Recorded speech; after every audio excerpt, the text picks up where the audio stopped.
Naam, msikilizaji na rafiki wa Radio Maria Kenya Nairobi, tumsifu Yesu Kristu milele amina. Karibu kwenye awamu yetu ya kwanza ya kipindi, kama nilivyotangulia kusema kwamba kila siku ya Ijumaa huwa tutapatana na wana Pro Live wakitufunza mengi kuhusu hali ya kuhifadhi maisha na hasa katika familia zetu. Na hivyo basi hapa tuna mgeni, na si mgeni sana, rafiki wa Radio Maria ambaye ako hapa kwa ajili ya kutuzungumzia. I'll give him a chance to introduce himself and tell us what we are to discuss today.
What we are discussing today is what we call pro-life and pro-family expectations from the administration.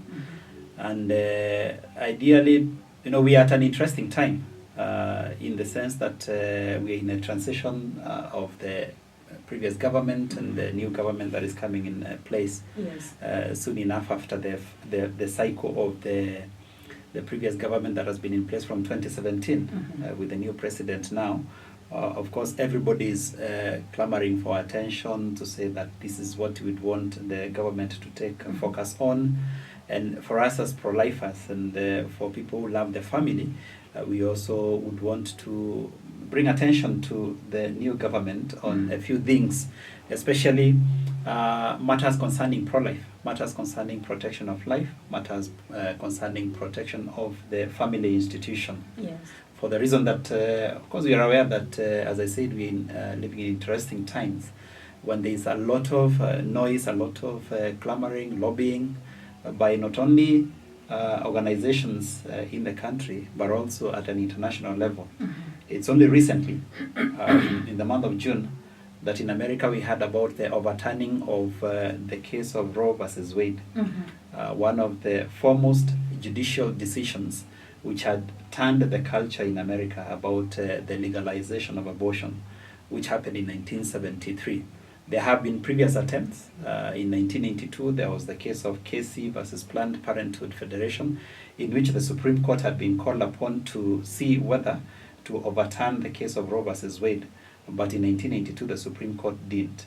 But recently, there is a case, Dobbs versus Jackson, which was filed in the Supreme Court, which was argued last year, 2021, and it's only in June when the court delivered its decision and very strongly said that they were wrong in 1973 in putting across the case of Roe versus Wade.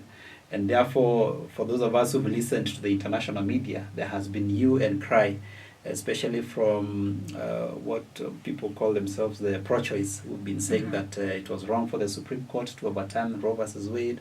They should not have prohibited or clawed back on the case that had allowed abortion to be practiced across. So we see that happening at the international level, but also here in the country there have been issues. There are issues where we are saying that the family institution is under attack. Our youth are under attack. There have been lobby groups about, even atheists. We even have gay associations, LGBTQI, and all that. So the pro-life community is also sensitive and aware that our culture is under attack. Therefore, we need to see how to bring attention to some of these issues the government's attention so that we also can have the government taking care of those which you are saying are pro-life issues, pro-family issues. That's the discussion for today. Sure. And having enlightened us on the number of issues that maybe we would want our government, the incoming government, to address, I'm sure you must have had time to look at some of the manifestos that our leaders had. How representative were they in terms of family issues? Okay, one thing that is important is that when you look at the manifestos, that especially for the government that is led by the Kenya Kwanza, all of them, mostly if you ask any political leader, they will tell you that we want to come in so that we can be able to take care of people's interests. That's what everybody will say. But the nitty-gritties of what it is that needs to be done, maybe that's where the discussion ought to be, in the sense that if we are talking about the pro-family, how our family is taken care of course, the larger part of the government's concern is ensuring that there is peace, there is security in the country, there is development on the economy side, that businesses are able to thrive, that people are able to take care of themselves, that they can be able to run their businesses and they run their lives in a way that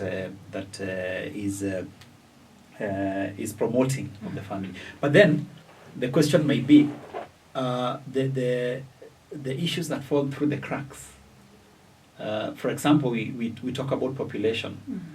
We know that Kenya is we are now at about 50 million.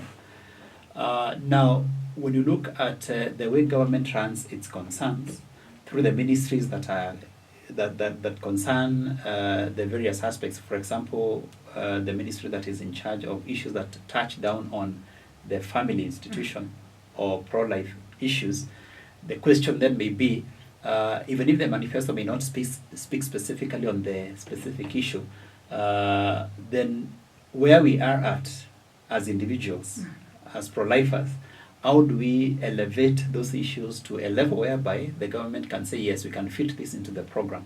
For example, if it's in the Ministry of Health, what policies do they run? If it's the Parliament, what acts of Parliament should address concerns about children, about taking care of children, children's safety, responsibility of our children, and cutting across all these issues. So it is our responsibility then, as individuals and as pro-lifers, to bring these issues to the attention of the government, so that when it's programming, when it's putting across its programs, its laws, then these issues are attended to. Yes.